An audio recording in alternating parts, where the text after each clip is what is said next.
The voice of the wedding officiant echoed through the grand ballroom, loud and impassioned, filling the extravagant space of the Plaza Hotel in Manhattan.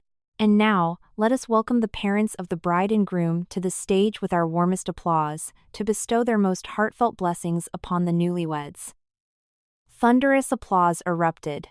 I stood on the right side of the stage, the long train of my Vera Wang gown carefully arranged behind me.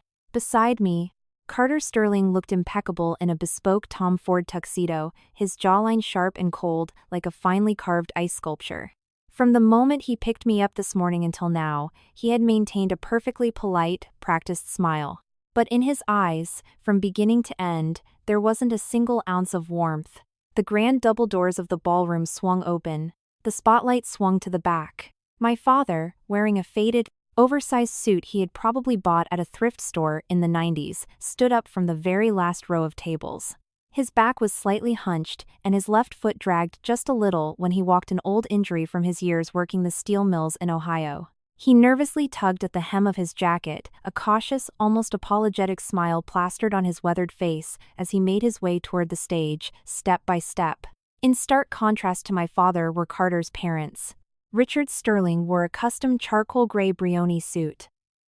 The diamond-encrusted Rolex on his wrist caught the chandelier light, refracting a blinding glare. His wife, Eleanor Sterling, wore a stunning, plum-colored Oscar de la Renta evening gown. The string of South Sea pearls around her neck was flawless, each pearl silently screaming of status, wealth, and old money entitlement. They rose from the VIP table in the front row, their steps measured and confident, like a king and queen surveying their dominion. My father reached the bottom of the stage stairs and paused. The steps were covered in a plush red carpet, trimmed with gold. He lifted his foot and subtly wiped the sole of his scuffed leather shoe against the edge, likely terrified that the dust from his shoes would ruin their pristine stage. Then, gripping the handrail, he began to climb, taking it very slowly. Instinctively, I moved to go help him. A hand clamped down on my wrist like an iron vise. Carter leaned in, angling his body slightly, his lips almost brushing my ear. His voice was dropped so low that only I could hear it. "Your dad reeks. Don't go over there." My footsteps halted. Not because he had convinced me, but because I truly hadn't expected him to be this stupid.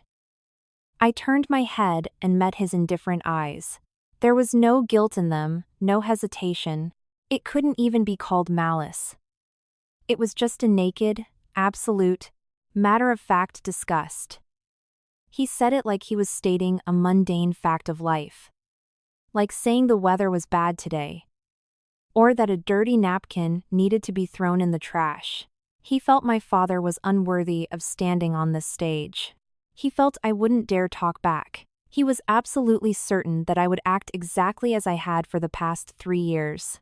Docile, tolerant, and blindly obedient. Below us, my father had finally made it onto the stage. He stood at the very edge of the spotlight, shifting awkwardly, smiling at me. His lips trembled a bit, as if he was overwhelmed with emotion but didn't know what to say. Eleanor Sterling walked past him, her eyes fixed straight ahead, treating him like an invisible pillar she had to bypass. Richard Sterling was much more direct. He dipped his shoulder just as he passed, violently bumping into my father. My dad stumbled, nearly losing his footing, taking 2 rapid steps back just to stabilize himself. A few muffled snickers rippled through the wealthy guests in the front rows. Carter released my wrist, adjusted his bow tie, and put that perfect, photogenic smile back on his face. He gave the officiant a slight nod, signaling for the ceremony to continue, acting as if nothing had just happened. The officiant approached with the microphone. "Well, both sets of parents have made it to the stage. What a beautiful, happy family. Now, let's first ask the groom's father to..." Wait a moment. My voice wasn't a scream, but thanks to the micro-lavalier mic pinned inside my gown, it carried crisp and clear across the massive ballroom. The officiant froze, the smile dying on his lips. Carter snapped his head to look at me, a barely perceptible frown pulling at his brows. I didn't look at him. I turned around and, in my 4-inch Louboutin, walked step by step to the absolute dead center of the stage. The heavy silk train of my wedding dress dragged across the carpet with a soft, hissing rustle like a snake tasting the air. I stopped in the brightest spot of the spotlight and raised my hands, lifting my veil and tossing it back over my shoulders. Over 300 guests stared at me in dead silence. There were the Sterling's Wall Street partners, distant relatives and neighbors from my hometown, colleagues, and friends. They held their champagne flutes, picking at their Wagyu beef, waiting for a dignified, upper-class wedding ceremony. No one had noticed the vicious undercurrents that had played out on stage just seconds before. I swept my gaze across the room, my eyes finally landing on my father. He stood in the shadows at the edge of the stage, unsure of what to do with his hands, still wearing that apologetic, ingratiating smile. The cuffs of his suit jacket were worn to the threads. On the inside of the collar, there was a tiny, meticulously sewn patch. He had sewn it himself. He never let anyone do these things for him, living his entire life by the motto, "Don't be a burden to others."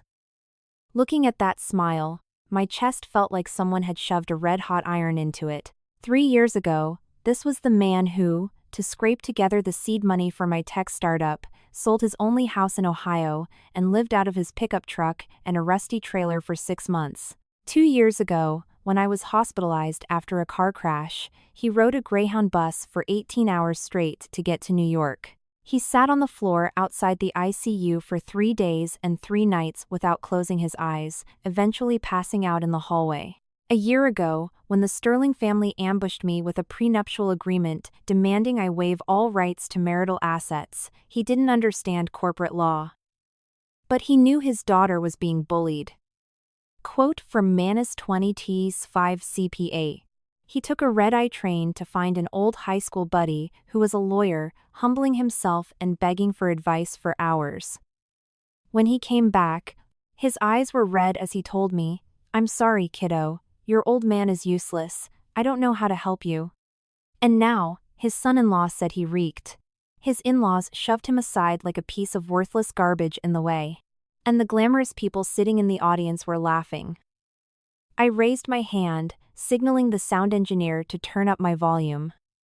The entire room fell into a pin-drop silence. Carter took a step forward, his voice a furious hiss. "Sarah, stop this. Everyone is looking." I ignored him. I held my posture, my voice as calm and flat as a frozen lake. "Ladies and gentlemen, thank you for taking the time out of your busy schedules to attend this wedding. Before the parents give their speeches, I have a few words of my own." The hand Eleanor Sterling used to hold her champagne glass froze, her eyes darted toward me like daggers. I met her gaze, the corners of my lips curling up. "Carter." I turned to look directly at my groom. "Did you just tell me that my father reeks, and that he has no right to stand on this stage?" The ballroom erupted. Whispers crashed in like a tidal wave from every direction. People were gasping. Guests leaned over to gossip. Phones were suddenly being pulled out of designer purses.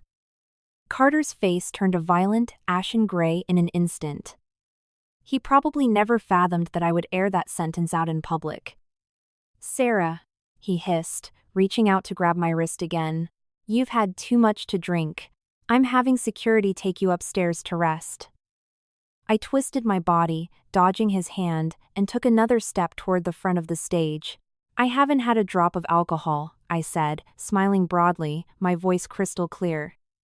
"Say it again. What exactly does my father smell like? Tell all our guests." "Say it clearly." The muscles in Carter's jaw tightened to the point of snapping. He stared at me, his eyes finally showing real emotion, anger, threat, and a sliver of panicked disbelief. "Don't push your luck, you crazy bitch," he ground out through his teeth. I laughed. I laughed so loudly that tears almost pricked the corners of my eyes. Pushing my luck? I brought the mic closer to my mouth and turned to face the crowd. "Did you all hear that? The Sterling heir says I'm pushing my luck. Well, today, let's show everyone exactly who is pushing whose luck." Eleanor shot up from her chair, a jewel-encrusted finger pointing straight at me. "Sarah, have you lost your damn mind? Today is the happiest day of Carter's life." Stop humiliating us and making a scene. Humiliating you. I snapped my head toward her, my tone dropping to sub-zero. Mrs. Sterling, when your son publicly insulted my father, did you not feel humiliated? When you and your husband physically shoved my dad out of your way, did you not feel humiliated? What the hell are you talking about? Richard Sterling slammed his hand on the table and stood up, his face red with fury. When did we ever shove anyone? Pull the security footage, I spat out. Richard's face contorted. This ballroom at the plaza had 12 high-definition cameras. Every corner was recorded. The Sterlings were regulars at high-end venues. They knew exactly what security cameras meant. I continued. What? You don't dare? Then let me jog your memory. S. End. S. 142. 2. Part. End. S. Just now, when my father walked onto the stage, Eleanor dodged him, and Mr. Richard Sterling rammed him with his shoulder. My dad almost fell over. Someone in the crowd let out a nervous chuckle. I whipped toward Eleanor, emphasizing every word. I memorized that laugh. Which table, which guest? When the footage is pulled, I will identify them one by one. Eleanor's face went livid, her lips trembling so hard she couldn't speak. Carter suddenly lunged forward, grabbing my arm. His grip was brutal, like he was trying to crush the bone. He leaned his face into mine, his voice dripping with suppressed, violent rage. Sarah, what the fuck are you trying to do? You think this is a fun game? It is, actually, I tilted my head, looking at him with absolute mockery. It's incredibly fun. You. Oh. Right.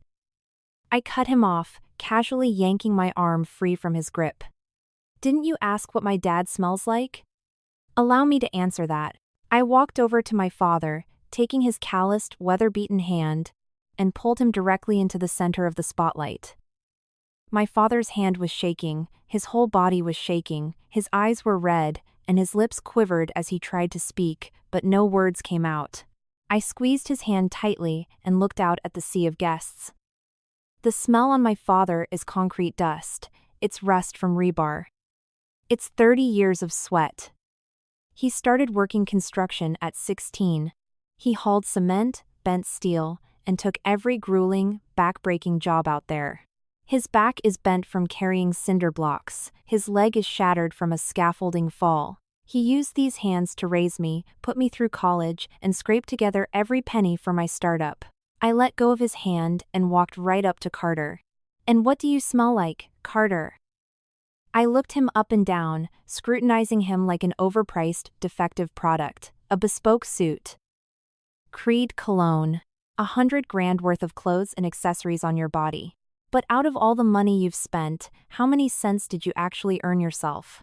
You live in a penthouse your daddy bought, drive a Porsche your daddy gifted you, and hold a useless vanity title at your daddy's firm. You have the audacity to look down on my father? The blood slowly drained from Carter's face, leaving an ugly, sickly, gray. Sarah, that is enough. Eleanor shrieked, charging onto the stage. She raised her hand to slap me across the face. I caught her wrist midair. I didn't squeeze too hard, but with enough force to completely immobilize her. Mrs. Sterling, don't rush, I leaned in, keeping my voice low enough that only she could hear. This is just the beginning. Every single dirty, rotten thing the Sterling family has done, I'm going to lay it out on the table today, piece by piece. I let go of her wrist and shoved her backward. Eleanor stumbled back 2 steps, her heel catching on the carpet. She awkwardly grabbed the edge of a table to stop from falling. I raised the microphone again, turning back to the 300 dumbfounded guests. Ladies and gentlemen, today's wedding is officially cancelled, I said, my voice as light and cheerful as if I were announcing a lottery win. But please, don't leave just yet, because next, I'm going to tell you a story. The ballroom was dead silent. People were recording on their phones, some were texting frantically. A guest dropped their fork, and the clatter echoed loudly as it rolled onto the floor. Carter whipped his head toward the AV booth and roared. "Cut the mic! Cut the goddamn sound!" The young AV tech stood there panicked, looking between me and Carter, unsure of whose orders to follow. "Don't turn it off," I said flatly. "If you turn it off, I'll just scream. With this many people, they'll hear me anyway." Carter spun back to me, his eyes bloodshot, the veins bulging on his forehead. He lowered his voice, squeezing a sentence out of his throat. "Sarah, what the hell do you want? Money? I can write you a check right now. But if you dare ruin the Sterling family's reputation today, I promise I will destroy you." "What do I want?" I tilted my head, smiling effortlessly. "I want an apology. An apology for what you just said. An apology to my father. Right here, right now, in front of everyone." Carter's lips parted. His eyes scanned the crowd, the guests holding up iPhones, his Wall Street peers whispering, his friends and relatives staring wide-eyed at the drama. His Adam's apple bobbed. His face twisted into a mask of pure agony and pride. An apology? Asking the young heir of the Sterling Empire to apologize publicly? To bend his back to a broken-down old man in a cheap suit in front of 300 elites? His ego wouldn't allow it. His status wouldn't allow it. The deep-seated, toxic arrogance carved into his bones wouldn't allow it. "Keep dreaming." He spat out 2 words. I nodded, as if I had expected nothing less. "Then don't blame me for what happens next." I reached down and slipped a small USB drive out of a hidden pocket, sewn into the lining of my gown. The drive was ultra-thin, custom-made. It had rested warm against my thigh this entire time. I had waited 3 whole years for this exact moment. When Carter saw the USB, his pupils contracted sharply. He didn't know what was on it, but he finally realized that from the very beginning, I had never intended for this wedding to finish.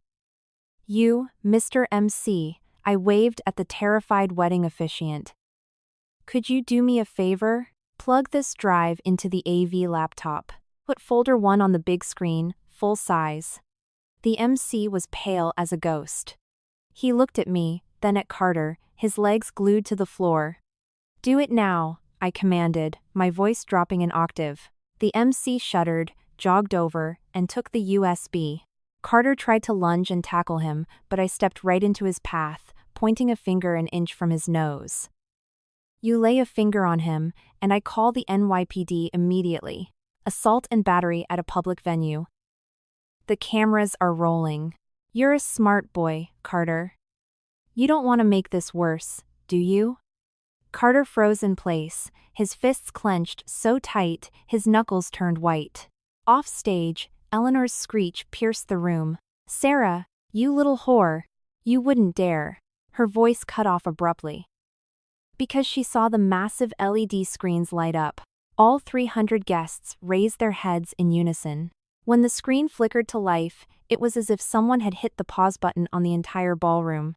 Every single pair of eyes locked onto the massive display, including Carter, including Eleanor, including Richard. Their expressions morphed from anger to confusion to absolute horror. It was like watching a slow-motion disaster documentary. The image on the screen was crystal clear. It was a scanned PDF of a legal document. Prenuptial agreement. Carter's face completely collapsed.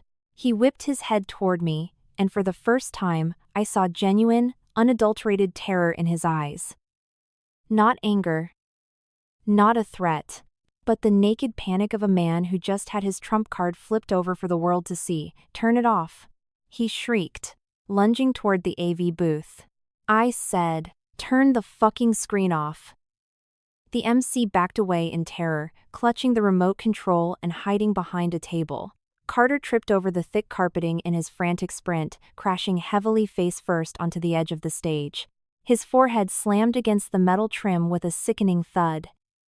Guests gasped. Some stood up to take photos. Someone let out a stifled laugh. Eleanor screamed for security. "Guards! Drag this crazy bitch out of here." A few hotel security guards rushed in from the side doors, but when they saw a ballroom full of billionaires holding up camera phones, they froze. Over 300 people. 300 lenses. Half of them were probably live streaming. Who were they going to touch? Who dared touch anyone? I didn't move an inch. I looked down at Carter crawling at my feet, towering over him like I was looking at a cockroach flipped on its back. Did that hurt, Carter? My voice floated through the speakers, laced with a light, airy amusement. Don't rush. The good stuff is just starting. On the massive screen, the pages of the prenuptial agreement were magnified one by one. Clause 1. The wife voluntarily waives all rights, claims, or interests in any and all marital assets, both current and future. Clause 2. The wife shall not, under any circumstances, demand her name be added to the deed of any real estate acquired by the husband. Clause 3. In the event of dissolution of marriage, the wife shall vacate the premises with zero assets and is barred from seeking alimony or financial compensation. I scrolled through the pages, reading them out loud. My voice was neither too loud nor too soft, reading it like it was the most mundane document in the world. The murmurs in the crowd grew into an uproar. That's not a prenup, that's an indenture contract. The Sterlings are out of their minds. This is draconian. Shh. Keep your voice down, we still do business with them. Fuck their business, what century are we in? I kept scrolling. When I reached the final page, I stopped and maximized it to fill the entire screen. Everyone, pay close attention to this clause. I pointed at a specific line. This is the masterpiece. The guest squinted to read. Richard Sterling's face drained of color. He desperately grabbed his wife's sleeve, his voice an anxious hiss. What the hell did you tell me? You said it was a standard asset division contract. What is this? Eleanor's lips quivered, unable to form words. I answered for her. The clause reads, any children born to the wife must carry the Sterling surname. The husband's family retains absolute authority over the child's education and upbringing. Should the wife fail to produce a male heir, the marriage shall be automatically terminated and the wife waives all rights to object. The ballroom exploded. Holy shit! A young female guest cursed out loud. Is he looking for a wife or a breeding mare? Disgusting. Absolute trash. Are you recording? Send this to me right now. Carter finally scrambled up from the floor. He had scraped his forehead, and blood was slowly trickling down his brow. His perfect hair was a mess. He looked incredibly pathetic. He stared at me, his chest heaving like a trapped animal in a cage. Sarah, his voice was so hoarse it was barely audible. Who the hell are you? I tilted my head, my smile never wavering. I'm your fiancé. We've known each other for 3 years. Do you not know me? You're not Sarah. He shook his head, a delayed, creeping dread settling into his eyes. Sarah wouldn't do this. Sarah wouldn't dare. Wouldn't dare. I repeated the words, and then I laughed. The sound of my laughter echoed through the ballroom via the mic. It was bright and clear, but it made everyone in the room feel a chill crawl up their spine. You're right. That Sarah wouldn't dare. I stopped laughing and took a slow step toward him. To pay off the debt of gratitude she felt toward the Sterling family, Sarah worked as free labor for your company for 3 years. She coded until 3 a.m. every night and never asked for a dime in overtime. Sarah was publicly humiliated by your mother a dozen times, and every time, she bowed her head and apologized, even when she did nothing wrong. On your birthday, Sarah cooked a massive feast from scratch. You brought your frat boyfriends home, scraped all her food into the trash can, and said her cooking was too low class to serve guests. She swallowed her tears, cleaned the kitchen, and went to work the next day. With every sentence I spoke, Carter's face grew paler. You remember all of that? Of course I remember. I lowered my voice to a volume only he could hear.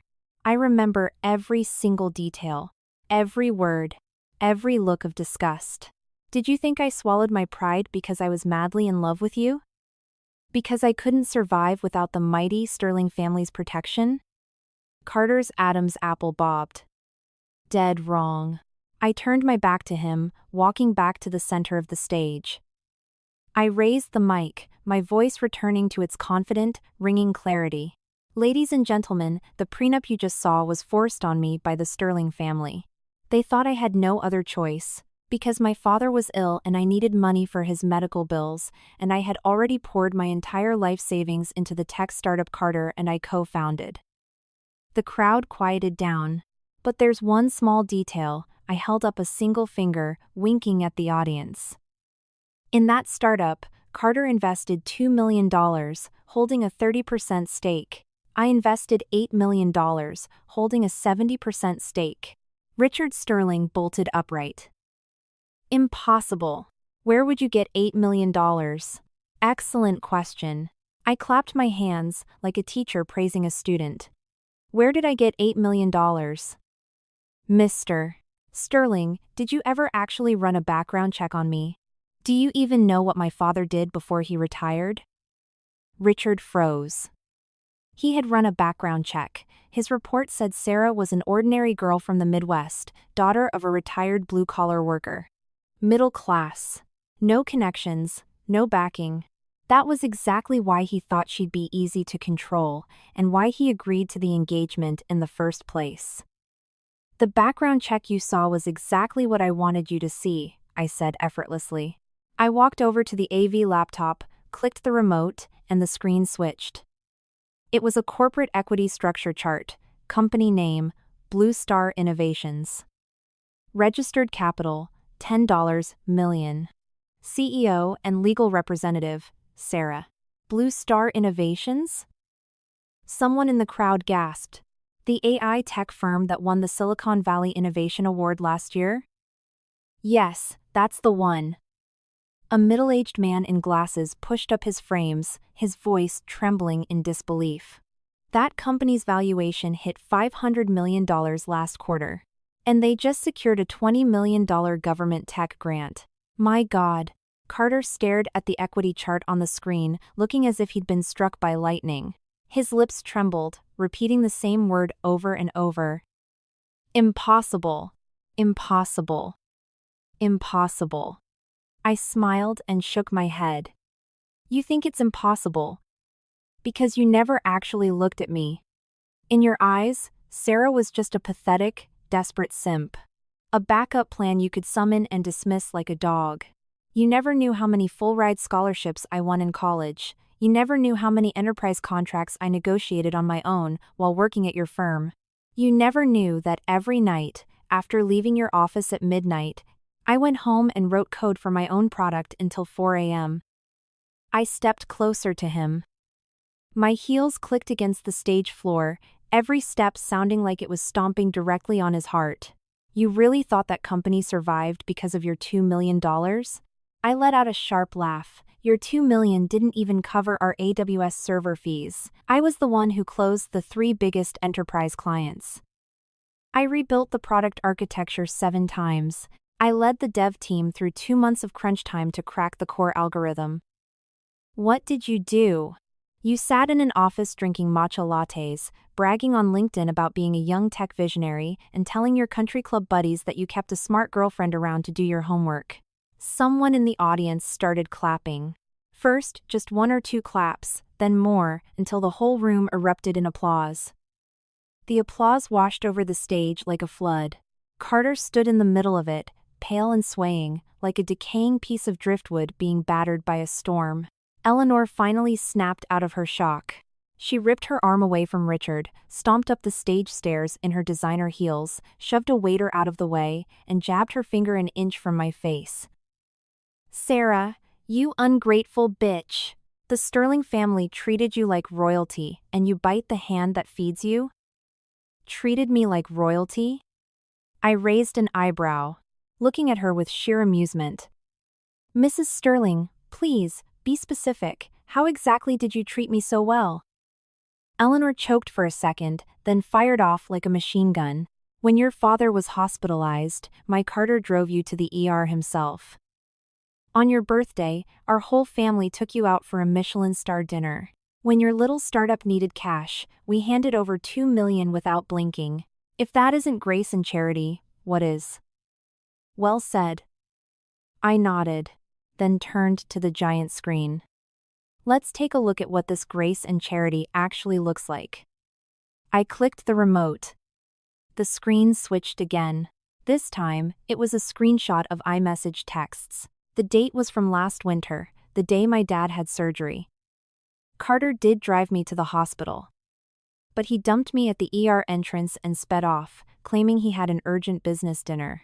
I pushed my father's wheelchair alone, signed the surgical waivers alone, and sat in the freezing hallway for 6 hours alone. Carter's urgent dinner was bottle service at an exclusive club in Meatpacking District, partying until 3 a.m.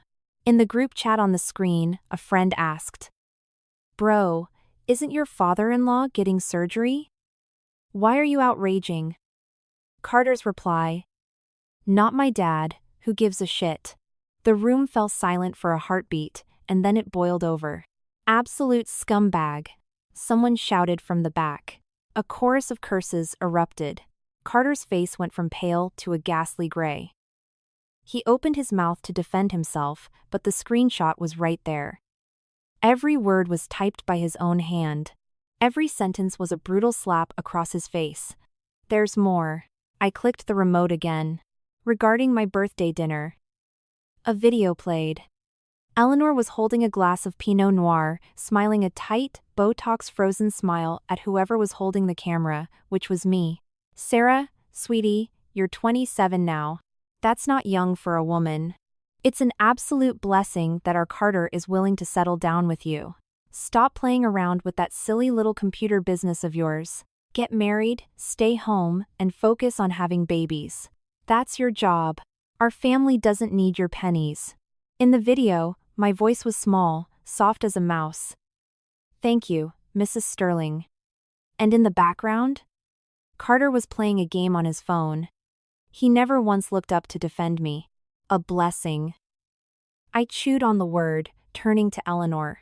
"Mrs. Sterling, your definition of a blessing is demanding I abandon a $500 million tech empire to be a glorified incubator for your family? Your definition of a nice dinner is passive-aggressively degrading me the entire night while your precious son couldn't even be bothered to look up from his screen?" Eleanor's lips turned white. Her immaculate makeup seemed to crack, exposing the deep, ugly wrinkles beneath. She suddenly looked 10 years older. As for the $2 million, I minimized the video and opened the final document. The Sterlings did invest $2 million. I don't deny that. But it came with conditions. A guaranteed 20% annual return and a mandatory stock buyback within 3 years. This isn't venture capital, this is a loan shark contract. And your family drafted it unilaterally. I wasn't even allowed to have my lawyer review it. I spun around, opening my arms to the crowd. In 3 years, I generated over $40 million in profit for the company. Your $2 million investment? You've already pulled out nearly $3 million in dividends alone. Principal and interest paid in full, plus an extra $1 million in pure profit. And how did you repay my father today at this wedding? I walked over to my dad, grabbed his hand, and held it high in the air. My dad is a blue-collar worker. His hands are covered in calluses. He smells like sweat, concrete, and motor oil. He isn't highly educated, and he doesn't know how to schmooze. In the eyes of you elites, he doesn't deserve to step foot inside this glittering ballroom. My voice spiked, cutting through the murmurs like a blade. But without these hands, there would be no Sarah. Without Sarah, your $2 million would still just be $2 million. It wouldn't have turned into $40 million. There would be no Blue Star Innovations. There would be none of the glory and success you parade around town.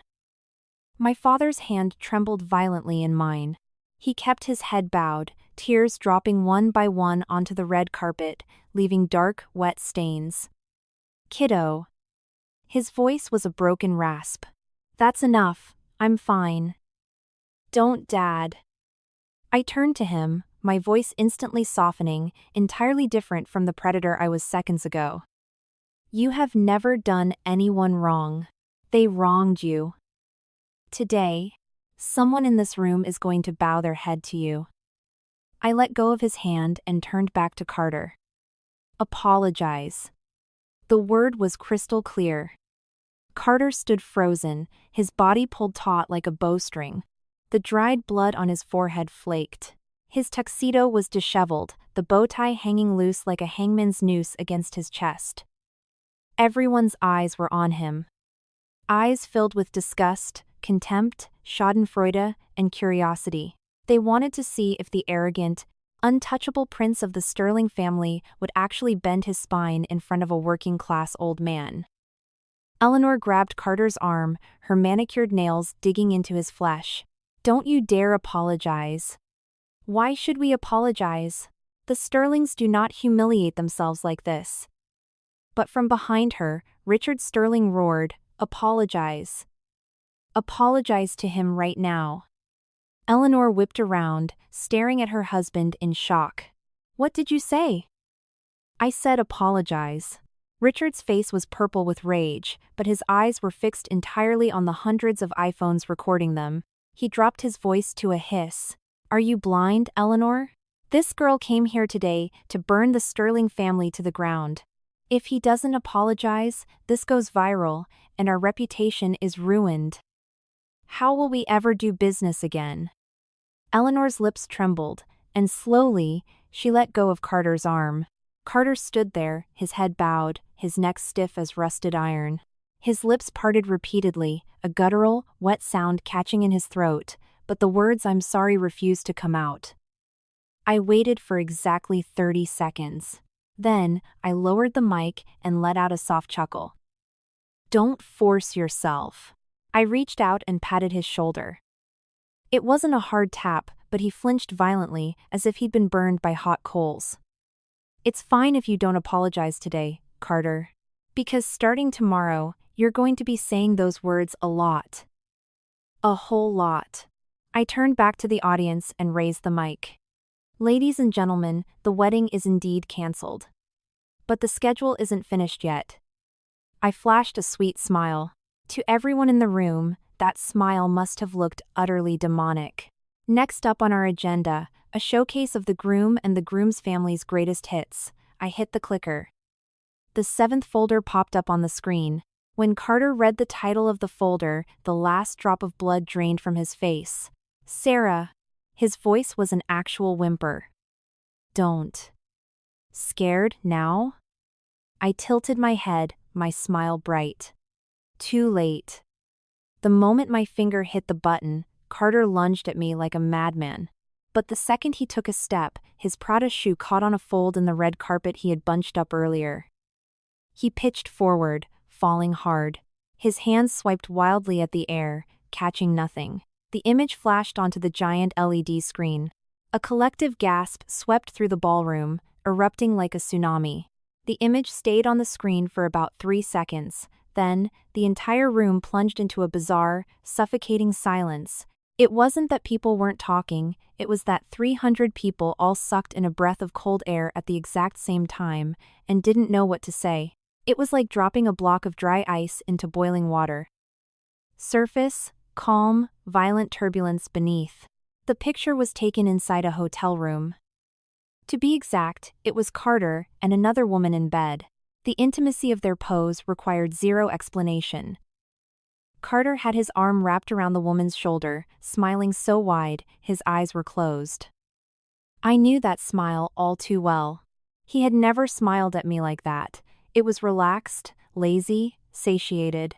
I had used software to blur the woman's face, but her body shape, her lingerie, and the limited edition Birkin bag sitting on the nightstand were more than enough for anyone in this social circle to recognize her instantly. Someone in the crowd gasped. Wait, isn't that Che-A hand clamped over their mouth before they could finish the name? Eleanor's face went from pale to translucent, like a corpse drained of blood. She stumbled backward, the heel of her shoe wedging into a gap in the stage floorboards. She tipped backward and crashed onto her back. No one went to help her. Richard stood frozen, staring at the screen like he was witnessing a gruesome car crash. The kind of crash that happens right in front of you, but your brain refuses to process it. He muttered something under his breath, maybe the woman's name, maybe a string of filthy curses. And Carter? My groom? He was currently eating carpet. His fall had been violent, blood was dripping from his nose, smearing a dark crimson streak across the red fabric. He tried to push himself up, but his limbs were jelly. He collapsed halfway up. He stared at the screen, his pupils shrunk to pinpricks, his spine completely broken. Turn it off. His voice was a broken wheeze. Please. Sarah. Turn it off. Please. Please. I looked down at him, my voice soft, laced with a mock-tender pity. Carter, you have never begged me for anything. When you made me write code until 4 a.m., you didn't beg me. When you threw out the dinner I cooked all afternoon, you didn't beg me. When you left me standing in the freezing rain for 3 hours, you didn't beg me. And now you're begging me? I crouched down so we were at eye level. Is this how you beg? He looked up. Half his face was smeared with blood and snot. Tears mixed with the red, dripping down his chin. Those eyes that were always so superior, always filled with 30% contempt and 70% apathy, were now shattered pools of absolute panic. I was wrong, he sobbed violently. Sarah, I know I was wrong. Let me off this one time, please. No. I stood up, smoothing a non-existent wrinkle from my gown. I turned to face the crowd. 300 pairs of eyes tracked me like spotlights. Shock, pity, sick excitement, and from some faces, unconcealed terror. I recognized those terrified faces. Sterling Corp's business partners. Carter's frat brothers and club-hopping buddies. The elites who used to ignore me at galas. Some of them had probably booked the exact same hotel rooms. Some of them were probably sweating bullets, wondering if they were in my files too. Ladies and gentlemen, that was just folder 1. I held up the remote. I have 12 folders on this drive. Bank transfers, iMessage logs, hotel registries, and a few incredibly high-quality audio recordings. Which one would you like to see next? No one answered. I clicked the remote, the second photo popped up. Same hotel. Same bed. Different woman. This one was younger, maybe 21, wearing Carter's dress shirt, throwing a tacky peace sign at the camera. The date stamp on the bottom right corner was the day before my father's second round of chemo. Carter had told me he was flying out to Chicago for a conference. I believed him. I packed his suitcase. I even baked his favorite cookies and put them inside. He grabbed the bag, didn't even look at me, said, "Thanks for the help," and walked out the door. In reality, he was in a luxury suite less than 3 miles from our apartment, rolling around with an intern who had been at his company for barely 2 months. That's photo number 2. I held up 2 fingers. There are dozens more. Carter, do you want to hit the clicker yourself? It's your portfolio, after all. You know the material better than I do. Carter sat slumped on the floor, looking as if a demon had sucked his soul out. He made meaningless, whimpering sounds. Eleanor finally scrambled up from the floor. She had lost an earring, her perfect updo was ruined, and she looked like a banshee as she charged at me. "You venomous bitch," she shrieked, her fingers hooked into claws aimed straight for my eyes. "You planned this from the start, didn't you? You seduced my son to destroy us." I stepped smoothly to the side. Her fingernails grazed the air past my ear, snagging the wire of her remaining pearl earring and ripping it off. The pearl bounced off the stage and rolled away. Eleanor missed me completely, lost her balance, and crashed headfirst into the champagne tower. The spectacular pyramid of 99 crystal flutes, the dazzling centerpiece of this reception, collapsed in a catastrophic explosion of glass. It sounded like a string of firecrackers detonating. Sticky champagne splashed everywhere, soaking Eleanor's plum gown, turning it a dark, bruised purple. Eleanor sat in the middle of a sea of shattered crystal, her palms sliced open. She stared blankly for a second, then opened her mouth and began to wail. A piercing, hysterical shriek like a spoiled toddler throwing a tantrum in a mall. My face, my dress, do you know how much this dress costs? Do you know how long I planned for today? I don't know. I stood at the edge of the broken glass, looking down at her, my tone conversational. But I do know that the money your son spent on hotel suites for his mistresses could buy 10 of those dresses. Eleanor's wailing stopped instantly. She looked up at me, and in her eyes, I finally saw the cold, dawning realization of fear. Not anger, not humiliation, but the primal terror of realizing that the thing standing in front of you in the dark isn't prey, it's the apex predator. Who are you? I told you, I'm Sarah. I crouched down, picked up a shard of crystal from the carpet, and twirled it between my fingers. Just not the Sarah you thought I was. You thought Sarah was a doormat. A punching bag you could abuse for 3 years without her ever talking back. A pathetic loser whose father could be publicly humiliated, and she'd just smile and say, "It's okay." I gently placed the shard of glass on the floor directly in front of her face and stood back up. Sorry to disappoint.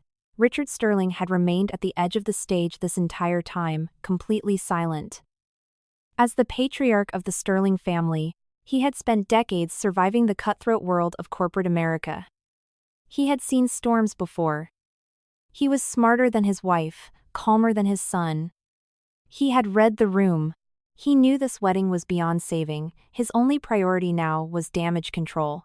He took a deep breath, adjusted his lapels, and walked 2 steps toward me. Miss Sarah. His address had changed. Not Sarah, but Miss Sarah. His tone had changed too. Gone was the aristocratic condescension. Replaced by the calculated, level voice of a business negotiation. What happened today is Carter's fault. On behalf of the Sterling family, I formally apologize to you and your father. As for the prenuptial agreement, we can tear it up and renegotiate. As for your shares in Blue Star Innovations, Sterling Corp is willing to inject additional capital. Name your price. I raised an eyebrow, staying silent. Richard thought I was considering it. He pressed on. You are a smart woman, Miss Sarah. Smart people don't burn bridges. Yes, the Sterling family lost face today, but leaking all this material does you no favors either. Why don't we sit down in a private room and find a solution that benefits us both? A solution that benefits us both. I rolled the phrase around on my tongue, then smiled. You're right, Richard. I am a smart woman, which is exactly why I never had any intention of negotiating with you. My voice resonated through the speakers, loud and clear. Negotiation requires both sides to hold leverage. And right now, the Sterling family doesn't have a single chip left to play. Richard's face contorted. He opened his mouth, but before he could speak, the massive double doors of the ballroom were shoved open from the outside.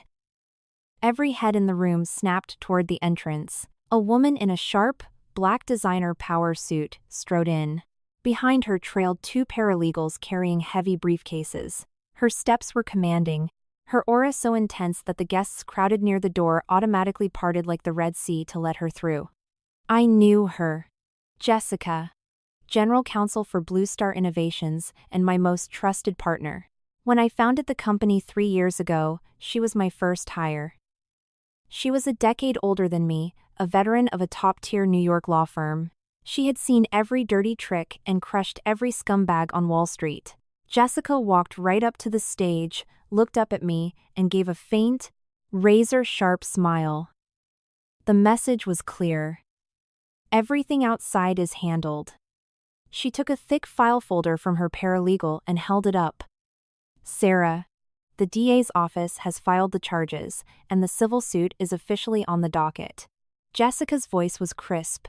Carter Sterling is being charged with wire fraud, embezzlement of corporate funds, and forgery of commercial contracts. The evidence is airtight. The room erupted into chaos. Wait, embezzlement. Didn't they say he was a co-founder? Wire fraud is a federal crime. He's going to prison. Carter finally scrambled to his feet.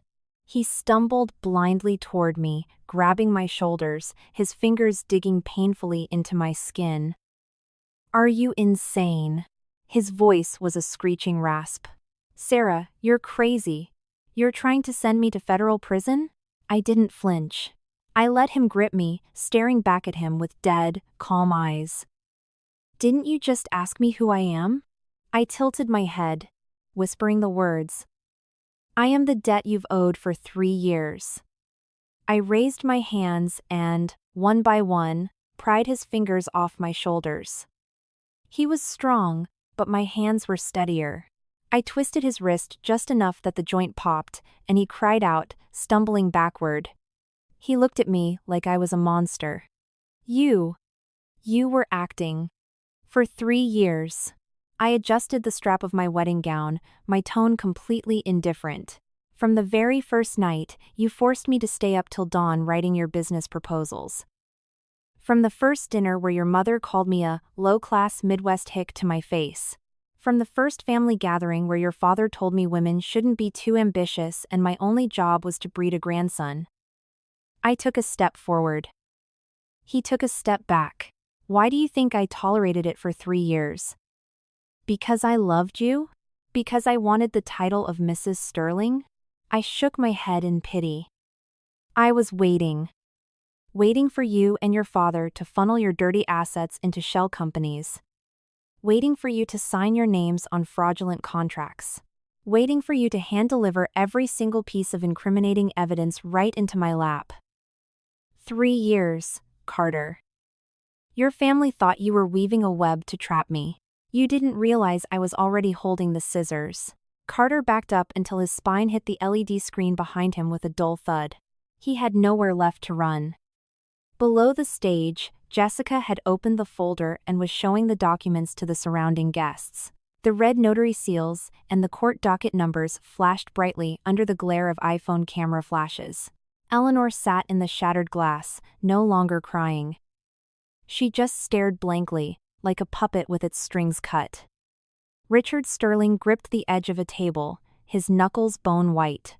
He finally realized that the young woman in the wedding dress wasn't the malleable, naive girl he thought he could control. She was a scorpion that had buried itself in the sand for 3 years, and he had personally invited her into his bed. "Miss Sarah." Richard's voice was as dry as sandpaper. "There is always room to pivot. Name your terms. Anything can be discussed." Pivot. I chewed on the word, then laughed. "Mr. Sterling, do you remember what you used to tell your competitors? Business is a war zone. It's either you die, or I live. There is no room to pivot." I remember that quite clearly.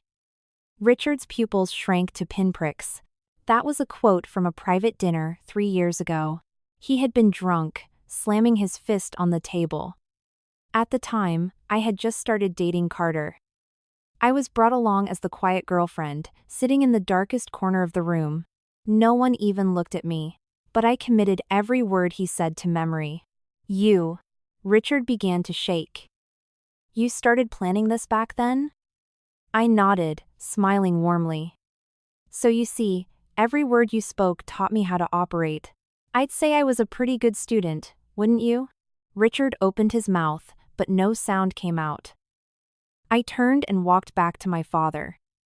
He was still standing in the shadows, still in his faded suit, but his eyes weren't red anymore. The tears had stopped. He stood up a little straighter, looking at me with an expression I had never seen before, a mix of shock, heartache, and an unspeakable, overwhelming pride. "Dad." I took his hand, my voice soft. "Let's go home." My father's lips trembled, and then, he smiled. It wasn't a big smile, but it was solid, like a massive boulder had finally been lifted off his chest. "Okay," he said, "let's go home." I led him down the stairs. The heavy train of my wedding dress was a nuisance. Jessica walked up, stepped on the fabric, and with a sharp yank, tore the cumbersome layers of tulle right off. The white fabric fluttered onto the red carpet, and I stepped over it, leaving a dusty footprint behind. When I reached the grand double doors of the ballroom, I paused. I didn't turn around. Carter, my voice wasn't loud, but it carried perfectly through the dead silent room. I heard a frantic scrambling behind me, like he was trying to chase after me but had fallen again. Take your time with that apology to my dad. There's no rush.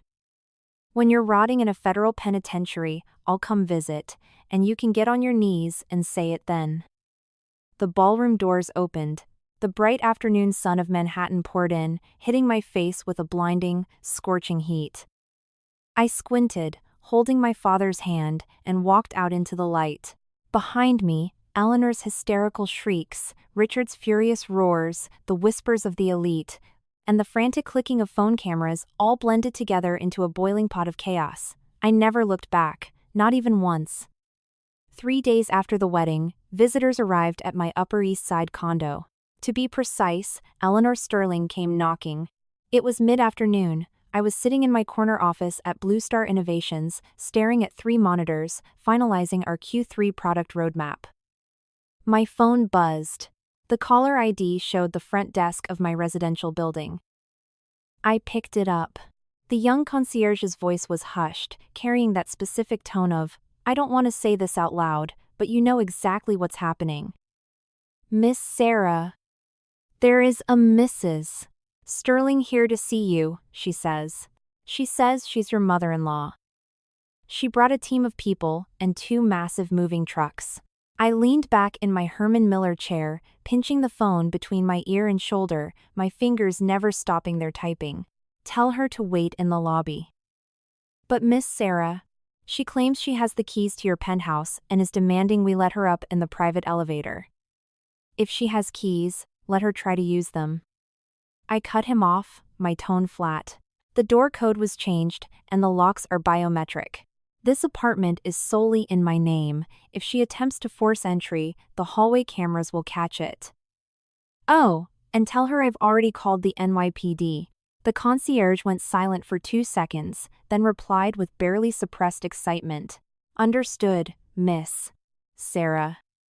Right away.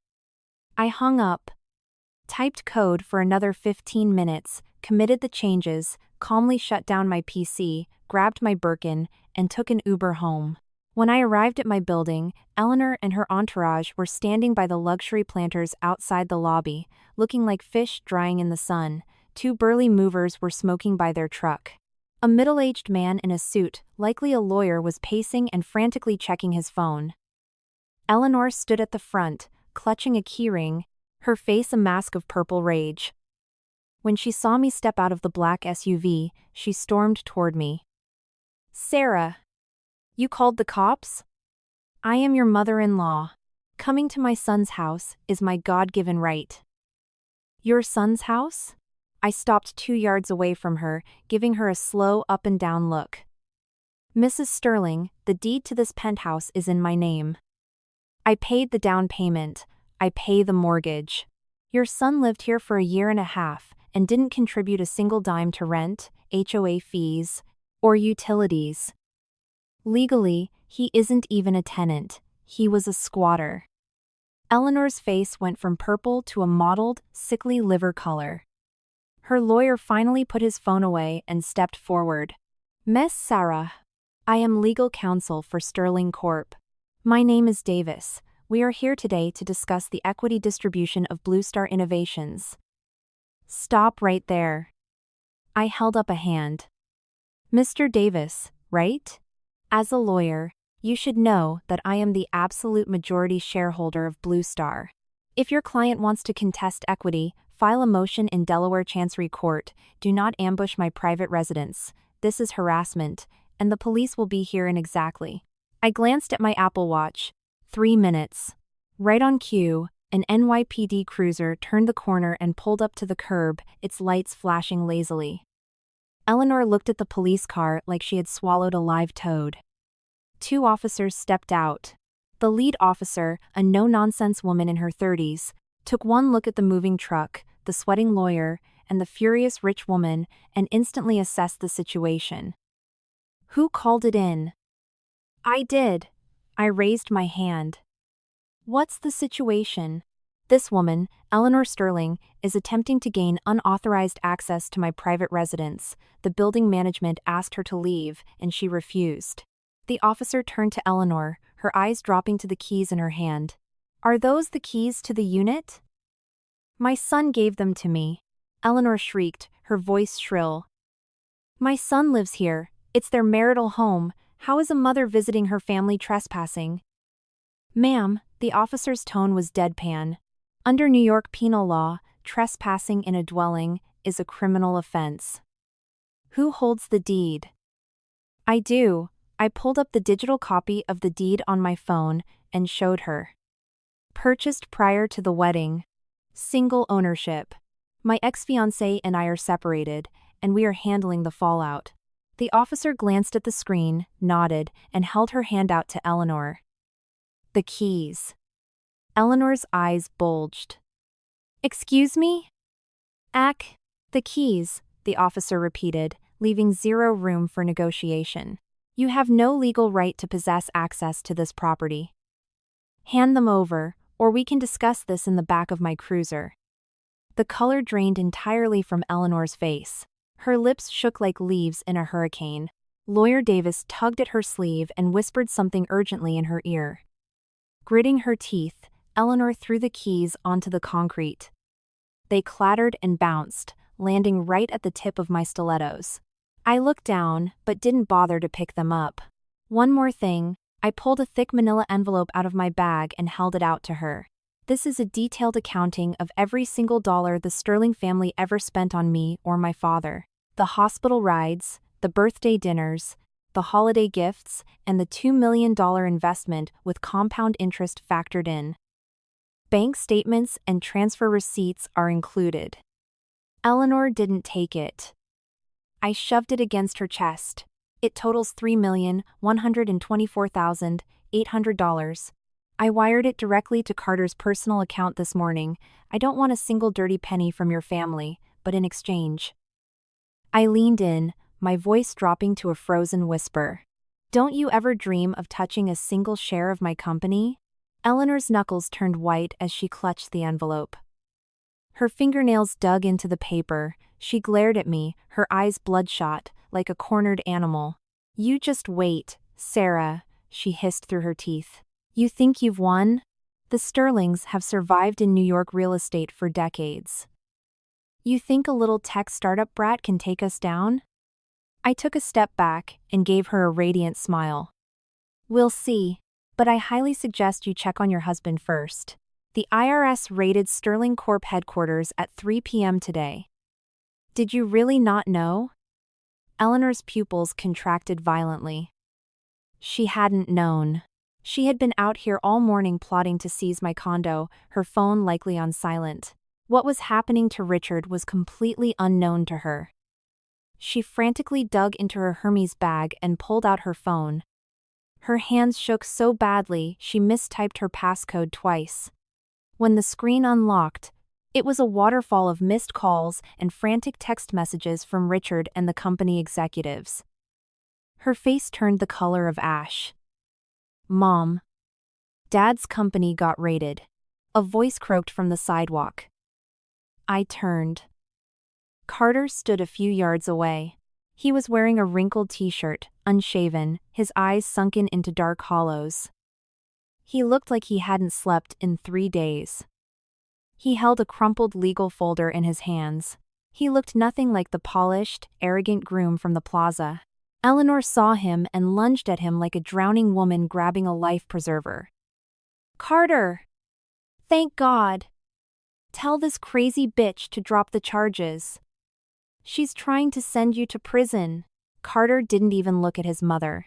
He shook off her grip and walked straight toward me. The 2 police officers immediately stepped in, creating a physical barrier between us. Carter stopped a few feet away, holding up the crumpled folder, his voice like sandpaper grating against metal.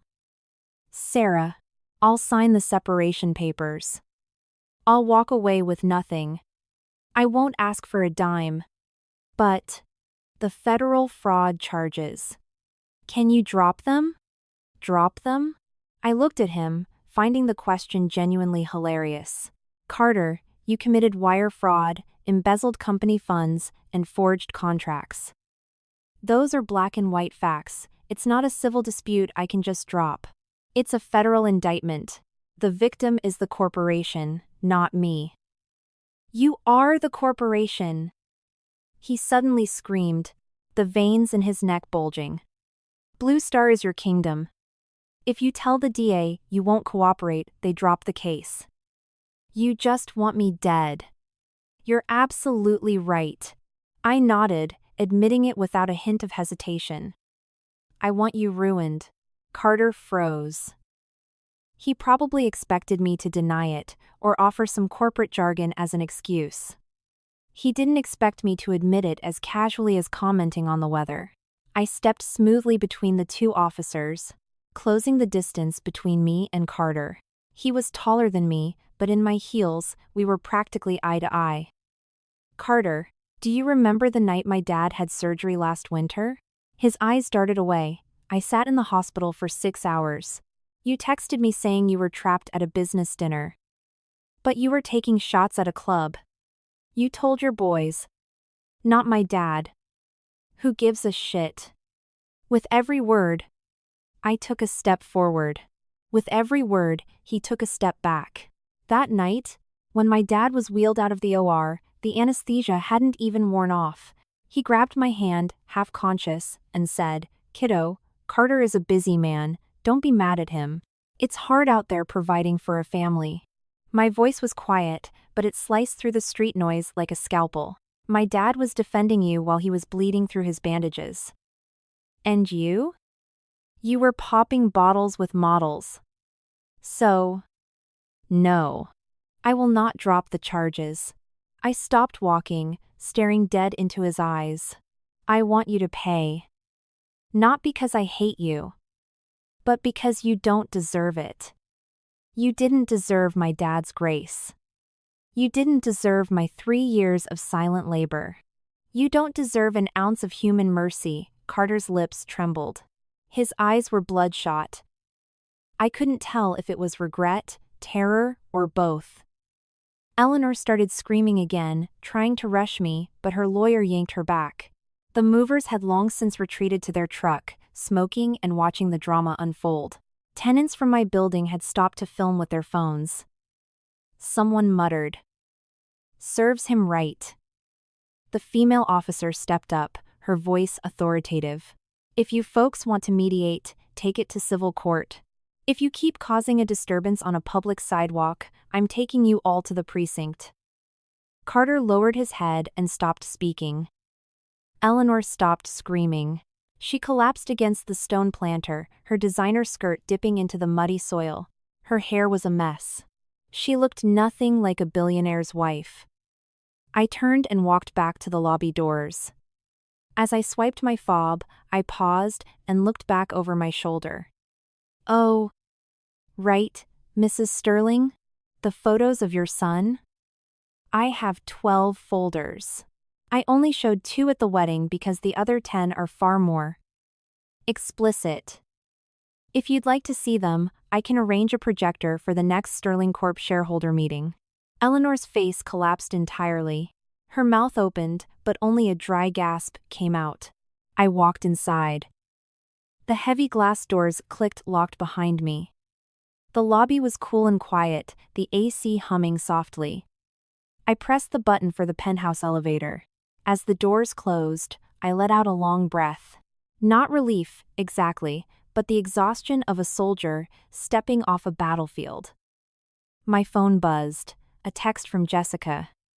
"Sarah, the IRS is officially tearing apart Sterling Corp. Richard is looking at massive tax evasion. Also, the thing you asked me to look into, I have it. 3 days from now, Sterling Corp is hosting their annual charity gala at the plaza. Richard invited half of Wall Street. Are you going?" I stared at the screen for 3 seconds. A slow smile spread across my face. Of course I'm going. The Sterling Corp charity gala was held on a Wednesday night. Choosing a 5-star venue like this, right after the humiliating disaster of the wedding, was a deliberate power play by Richard. He wanted to signal to Wall Street that the Sterling family wasn't dead, that they could still throw a multi-million-dollar party, that their empire was untouchable. He just didn't expect me to show up. Jessica had secured me an invitation under the Blue Star Innovations banner.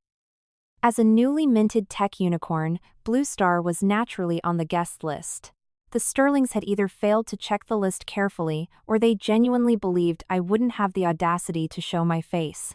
I wore a sleek, backless black silk gown, pinned with a ruby brooch, a gift I bought myself when Blue Star closed its Series A. My hair was swept up in an elegant twist. My makeup was sharp, flawless, and radiating power. When I walked into the grand ballroom, the hostess at the front desk saw my name on the iPad and froze. Miss Sarah? Her voice shook. Is there a problem? I smiled politely. No. Please, go right in. She scrambled to step aside. The ballroom was glittering. A string quartet played Vivaldi in the corner. Hundreds of Manhattan's elite clinked champagne flutes. The moment I stepped onto the carpet, it was as if someone had grabbed the volume dial of the room and cranked it down. The chatter nearest to me died instantly. Then, the silence rippled outward as people turned their heads. Within seconds, the room transformed from a bustling high society gala into a funeral viewing. Is that Sarah? The girl from the wedding? Why is she here? The CEO of Blue Star? Oh man, the Sterlings really kicked a hornet's nest. Grab a drink. This is gonna be good. I walked smoothly through the parted crowd, taking a flute of Dom Perignon from a passing waiter, and headed straight for the VIP tables. Eleanor saw me first. She was talking to a group of socialites, wearing a strained, aristocratic smile. Her eyes flicked over a woman's shoulder and locked onto me. The smile froze, then shattered. You, her voice cracked. Who let her in? The socialites jumped and turned to stare.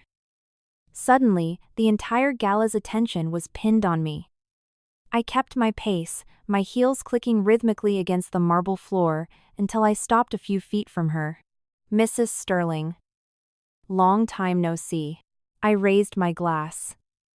As a guest at your charity gala, aren't you going to offer a toast? Eleanor's chest heaved. Her knuckles turned white around her clutch. She opened her mouth to scream, but stopped herself, likely terrified of going viral again. She swallowed her rage, suffocating on it. Richard Sterling pushed through the crowd, looking immaculate in a tuxedo, wearing his best, Masters of the Universe smile. He placed a heavy hand on Eleanor's shoulder, a silent warning to keep her mouth shut. Miss Sarah. What a surprise. His tone was perfectly diplomatic, as if the wedding had never happened. Blue Star Innovations is an honored guest. Please, make yourself comfortable. You're too kind, Mr. Sterling, I smiled warmly. I came today for 2 reasons. 1, to support your charitable endeavors, and 2. I paused, letting my eyes sweep the silent crowd. To give you a gift. Richard's smile stiffened. Alarm bells must have been ringing in his head. The woman who destroyed his son with a USB drive was offering a gift. You're too generous, he forced out. What kind of gift? I pulled a sleek, silver USB drive from my clutch. It's a video presentation. Perfectly aligned with tonight's theme of charity. Do you mind if I use the projector? Richard's eye twitched. He was calculating the odds. What did I have? What would happen if he said no? I didn't give him time to think. What's wrong, Richard? Is it inconvenient? A charity video at a charity gala seems appropriate. Unless there's something in this room you're desperate to hide? It was a blatant trap, but he had to step into it. The elites of New York were watching. If he refused, he looked guilty. Of course it's convenient, Richard ground out. He signaled to the AV tech. Play Miss Sarah's video. I handed the drive over and started a mental countdown. 10 seconds later, the massive screen lowered from the ceiling and flickered to life. It wasn't a corporate video. It was a poorly lit, shaky recording of a balding man in his 50s, sitting in a cheap motel room. Whispers broke out. Nobody recognized him. Then, the man spoke. 3 years ago, the city allocated $12 million for the South Side redevelopment buyouts. Sterling Corp was the contractor. Only $2 million went to the homeowners. The remaining $10 million was laundered through shell companies and split between Richard Sterling and a member of the zoning board. The air in the ballroom vanished. The man kept talking. I was the accountant who cooked the books. I kept the original ledgers. They're in a lockbox under my bed in New Jersey. Richard's face turned a sickening shade of gray. He spun toward the AV booth and roared, "Turn it off! Cut the power!" The tech scrambled, but fumbled with the cables. The video kept playing. 5 years ago, Sterling Corp won the stadium bid by paying a $3 million cash bribe. 2 years ago, Richard ordered me to shred tax documents right before an IRS audit. The estimated tax evasion is over $20 million. Richard completely lost his mind. He grabbed a heavy crystal wine glass and hurled it at the AV booth. It shattered violently against a monitor. The tech screamed and dove under the table. Someone finally yanked the main power cord from the wall. The screen went black. But it was too late. The video had played for 4 minutes, 4 minutes of detailed, devastating criminal confessions. Enough to put Richard Sterling in federal prison for the rest of his natural life. The ballroom was terrifyingly quiet. The string quartet had stopped, a cellist's bow hovering midair. Eleanor collapsed into a chair, utterly catatonic. I stood there, not a drop of champagne spilled from my glass. "Mr. Sterling," I broke the silence. "Do you like my gift?" Richard slowly turned to me. His eyes were bloodshot. The veins on his forehead pulsed like thick worms. The polished, billionaire facade was gone, leaving only a feral, cornered beast. "Sarah." His voice was a demonic rasp. "What the fuck do you want? Do you want to destroy my entire family?" Destroy? I set my champagne glass down on a nearby table. It made a sharp clink. "Mr. Sterling, you have it backward. You destroyed yourself. You cooked those books, you paid those bribes. You stole that money. All I did was forward the video to the people who needed to see it." I pointed toward the exit. "Oh, I forgot to mention. That video? I already emailed it to the FBI, the SEC, and the IRS whistleblower division. They're probably watching it right now." Richard swayed on his feet like he'd been shot. He grabbed the edge of a table, his knuckles bone-white, looking completely hollowed out. The guests snapped out of their trance. People began power-walking toward the exits. Phones were glued to ears. Wall Street executives who had partnered with Sterling Corp looked like they were going to vomit. Eleanor suddenly shrieked and lunged at me. She was barefoot, having lost her heels, her makeup streaming down her face like a horror movie villain. "I'll kill you." I sidestepped her easily and stuck my foot out. Eleanor tripped over her own gown and face-planted onto the marble floor, right next to my discarded champagne glass. She knocked it over, the golden liquid spilling all over her hair. No one helped her. The socialites who had kissed her cheek 20 minutes ago were sprinting for the valet. I looked down at her. Mrs. Two, Mrs. Sterling, your husband is a felon. Your son is a fraud, and you spent your life emotionally abusing your employees. Every one of you owed a debt. Today, I collected. I looked around at the remaining stragglers. To anyone here who does business with Sterling Corp., I suggest you audit your books tomorrow. They've been using dual contracts to skim off the top for 5 years. Check your margins.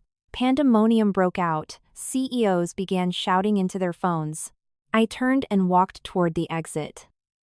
I stopped, glancing back one last time. By the way, where's Carter tonight? Tell him the federal grand jury indicted him this afternoon. The arrest warrant goes active tomorrow. Tell him not to run. Interpol red notices are much harder to beat. Eleanor let out a wail that sounded like a slaughtered pig. She curled into a ball on the marble floor and sobbed hysterically. Richard didn't cry. He just stood there, staring at my retreating back, a broken statue of a ruined king. I walked out the grand doors of the plaza. The cool night air of New York City hit my face. I took a deep breath, filling my lungs. My phone buzzed. Jessica. Sarah, the FBI just pulled up to the plaza loading dock. They're going in. Sterling stock is going to open at pennies tomorrow. You did it. I smiled, put the phone in my purse, and walked out to the street. Richard Sterling was arrested in the pouring rain. It was a miserable, freezing New York drizzle that soaked into your bones. I was in a boardroom meeting at Blue Star when Jessica walked in. She didn't say a word, just handed me an iPad. A news helicopter had caught the footage, FBI agents leading Richard Sterling out of his Hamptons estate in handcuffs. He was wearing a bathrobe. Eleanor had tried to fight the feds at the door and was threatened with obstruction of justice. "Where's Carter?" I asked. "He's MIA. His warrant was executed, but he wasn't at his apartment. He's probably looking for a defense attorney who will take his calls, but his accounts are frozen." "Oh. And the embezzlement total?" "We re-audited. It's closer to $8 million. That's a mandatory minimum of 5 years in federal lockup." I nodded, watching the rain streak the floor-to-ceiling windows. 3 days later, I got a call from an unknown number. "Sarah. Let's meet." It was Carter. I picked a coffee shop right across the street from my office building. High foot traffic, broad daylight, floor-to-ceiling windows. When Carter walked in, the little bell on the door chimed cheerfully. I almost didn't recognize him. He wore a stained gray hoodie pulled over his head. He had lost 15 pounds in a week. His cheekbones jutted out, and he had a scraggly, unkempt beard. He walked with a hunch, looking over his shoulder like a hunted animal. He sat down across from me and stared at the black coffee I bought him. The jazz music in the cafe played softly. Normal people sat at adjacent tables, typing on MacBooks and gossiping. It was jarringly normal compared to the absolute devastation sitting across from me. "My dad was denied bail," Carter said, his voice completely hollow. "My mom had a heart attack. She's in Mount Sinai. The company is liquidating. We have nothing left." I took a sip of my latte and waited. "Sarah." He looked up at me, his eyes begging for an answer. "Why? Why did you do this? If you hated me from the start, why did you date me? If you wanted to destroy us, why wait 3 years? You cooked for me, you smiled at me. Was it all fake? Aren't you exhausted?" "Yes," I said simply. "It was exhausting." "Then why?" "Because I needed time." I set my mug down. "Carter. Did you know the car crash 3 years ago wasn't an accident?" Carter froze. His eyes widened, and a slow, creeping horror began to set in.